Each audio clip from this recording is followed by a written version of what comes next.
Well, hi learners. Today I'm going to teach you how to use being and been, the last two B forms of B forms, being and been. And for the in last three chapters or four chapters perhaps, I've been teaching you what are B forms, how many are there, and their uses I've been teaching you, starting from is am or, be as the base form, and next is am or uses, and was were also. With this, I've been able to complete 6 forms, Of all the 8 forms, 6 forms have been over. And how many would be left over? 2 no. And these 2 I would like to take up and explain to you this episode. Okay, the first one, being. The being. Being can be used as, first one, let us talk about being.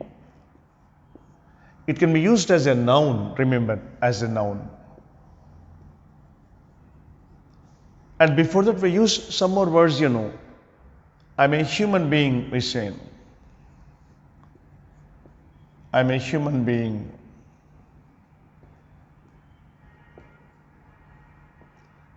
We are all human beings. We are all human beings. Right? Here, being or human beings you can use them. You are a human being, singular. We are all human beings, we can say. It is as a noun. The use of human being or human beings here used as nouns. Right? This is one use of being, And sometimes we can use being as a phrase. As a phrase. How? Look at this sentence. As a phrase we can use.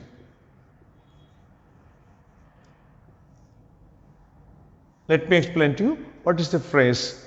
Phrase is just a group of words, A group of words without subject and verb is phrase, Now, look at this sentence. Being a student,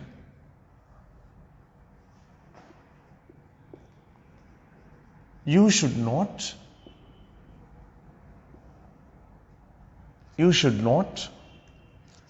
behave like that.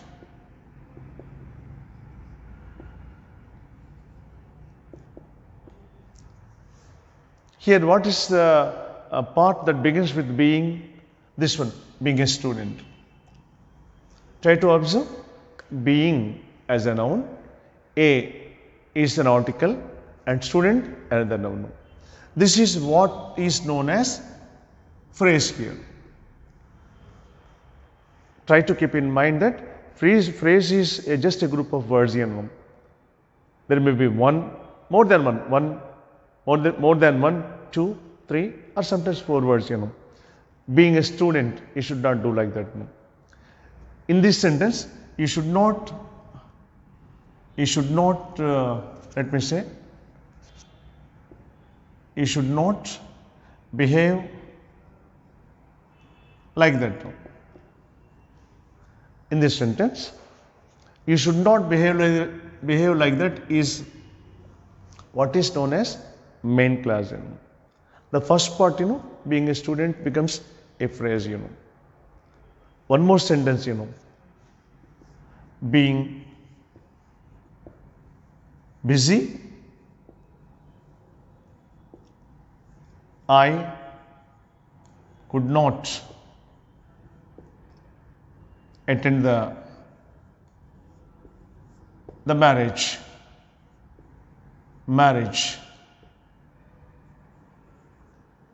I could not attend the marriage is actually the sentence. Then what is this being busy? It's a phrase, as I said. Having an idea about what is phrase will help you to make simple, complex and compound sentences in future for you. For example, this is what is known as simple sentence in future. Perhaps in our future lessons you will have it. Being a student, you should not behave like that. The same sentence can be exchanged, transformed into a different sentence structure which is known as complex sentence. How do you write this? As you are a student, you should not behave like that. So now here the phrase should be changed into clause we say. But a phrase, a group of words without a subject and verb. Clause is group of words with subject and verb, whereas a phrase isn't, that's all. Am I clear? Right. This, like this we can use. Active voice and passive voice. Voice, one chapter is there. The name of active and passive, When you change active voice into passive voice, in certain constructions, we have to use being in passive voice, Look at this sentence. The road is being laid. Well, what is the be form here? Being. Being laid. That means men are laying the road. Am I clear? Next. The lesson is being explained. Explain this is being here and explain passive voice. Just remember, how to change is not your concern now. It's not your headache even. Just try to keep in mind that being can be used with passive voice also. That's what I want you to learn it. With this, I would like to put full stop to the uses of being. And let's move on to being, which is the last be form of the 8 forms, Being is the last be form, Of all the 8 forms, I will so far explain to you. Be, one is a more, was were, and being also. Now, the only last one is being.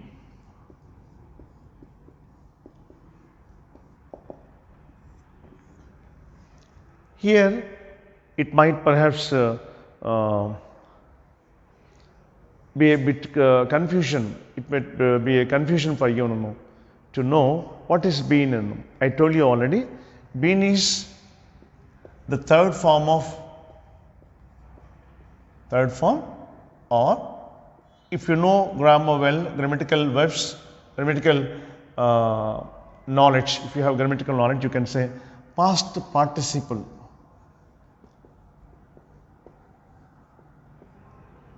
Am I clear? It's like do, did, done, I told you. What is done if I ask you? Do, did, done, third form. Go, went, gone. Gone is third form, Like fly, flew, flown. Teach, taught. Third form, The third form has a name for it, that is past participle, remember.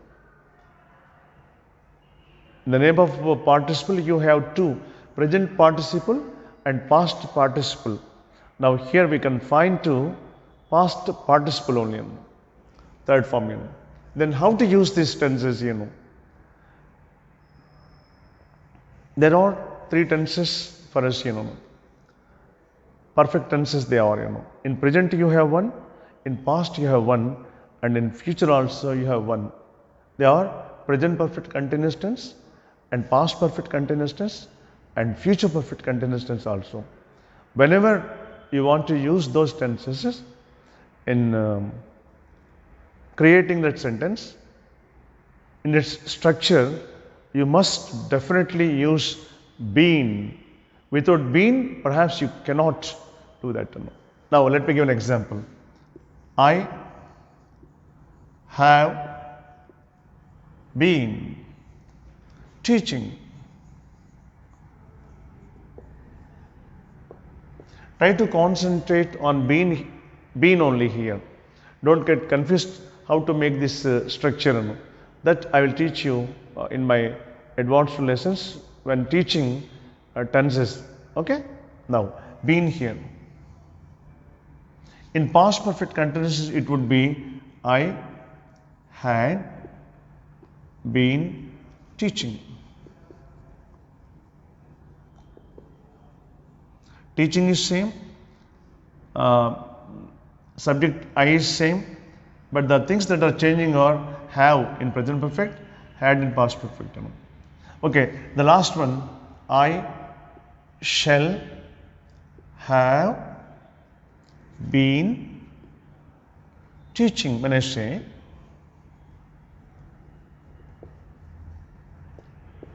here again, been is there, been.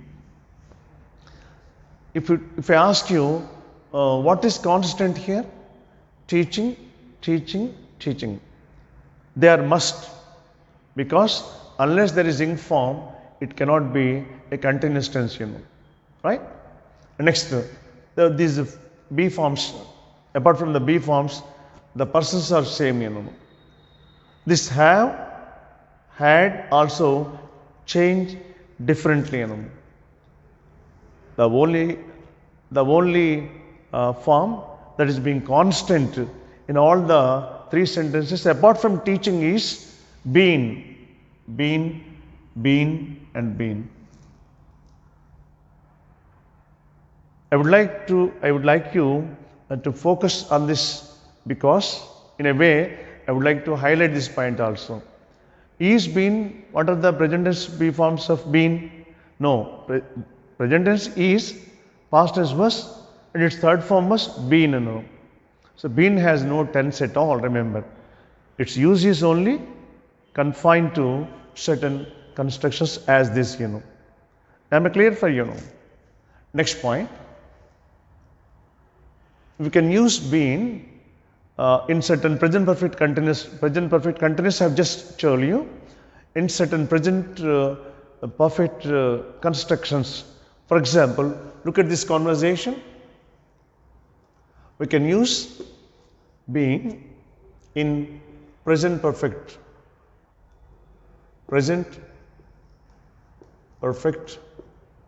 tenses.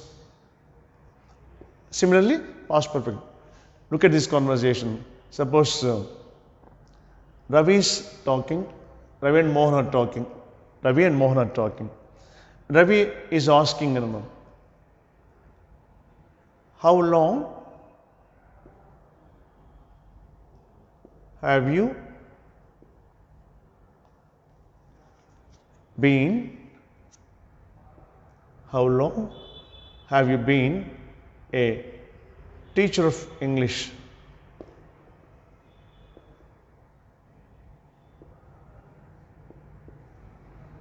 Here see the use, have been is there. This type of use here been is known as present perfect tense use. To this, Mohan gives the answer, well, I have been a teacher of English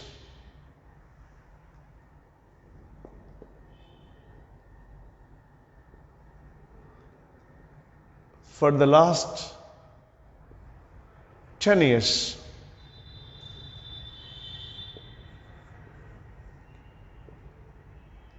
That means, what does it mean actually? His entering the teaching field was 10 years ago. It happened 10 years ago. Still he is working as a teacher. In order to join the past time with the present tense, we can use present perfect. That is the very use of present perfect tense. Of course, I will teach you about present perfect in detail in my next lessons, because of all the tenses that present perfect tense is the most difficult, trickiest tenses of all. Okay, understood now these expressions. This is the use of being and being. Now, with this, I've explained to you the uses of being in this lesson, and earlier the uses of be, and then is, am, or, was, were, being, was, were, and all that. So, if you are able to understand these be forms and their uses, it would be quite easy for you to make sentences. If you just keep in mind, should I say that, master the exact uses of these, it will be quite easy for you to make wonderful conversations. You feel at ease, we call it. You can do it very comfortably, very effortlessly. You can, if you are able to master, perhaps, all the be forms and their uses, especially, mastering the be forms doesn't mean saying it's 8 forms. Any boy can do that. But what I want you to learn is focus your attention on the uses of be forms. Be, is, am, or, was, were, being, and been also. If they are at your fingertips, see how the conversation goes. For example, well, look at this. Just what is today? Imagine that 2 persons are speaking together. Let us say Manoj and then Rajita, for that sake. What is today? Suppose Manoj asks, to which Rajita replies, well, today is, let us say, Thursday. Oh, to which Manoj is telling him, if today is Thursday, what day will be tomorrow? What day will be tomorrow? You see the use of will be? What is this will be? Where did you get it from? Will and shall, as you know, this is the use of future tense use. When you use will and shall, it becomes future. Along with it, be is used. Will be, shall be. The answer would be, Rajita is answering now. Tomorrow will be, say, Friday. See, how comfortably we can use many conversations. And one more structure I would like to say. Again, Manoj is asking, well, when is your birthday? To which Rajita can say, like this, 2 options I'll give you. Next Sunday will be my birthday. It will be here. Without using will be, shall be also, we can say about the future actions in be forms, like this. One more option is, well, next Sunday is my birthday.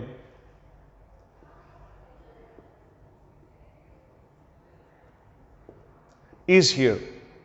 One of the be forms. Right? That here, don't ask me don't try to know the difference between next Sunday will be, next Sunday is. I'll teach you slowly. But have an idea that if you have be forms at your fingertips, see how the conversation goes on. What will be the day of what will be the day of today's March. Today's date is 25th. Let us imagine, suppose, what day will be, and 27th I ask you, what day will be 27th, I am giving 27th, still we are in 25th only. The day has to come, There here you can say 27th will be, what day will be? Saturday will be, 27th will be Saturday, you can say.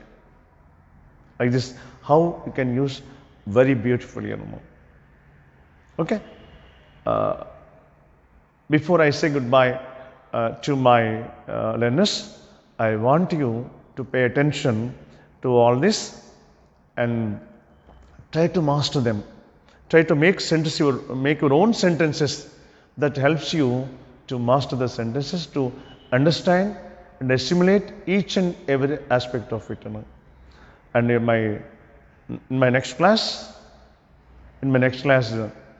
I say that you are going to have, by my next class, I can say perhaps, I put every notes and everything, all notes entirely, along with the exercises in my blog, that can be accessible to you. Thank you, my dear, and learn well and make others also learn well. That is by sharing this to your friends. Those are interested in English, let them also learn. Why should you alone learn? Let this chance go to your friends, well-wishers, your neighbors, anyone that could be. Thank you very much. Bye.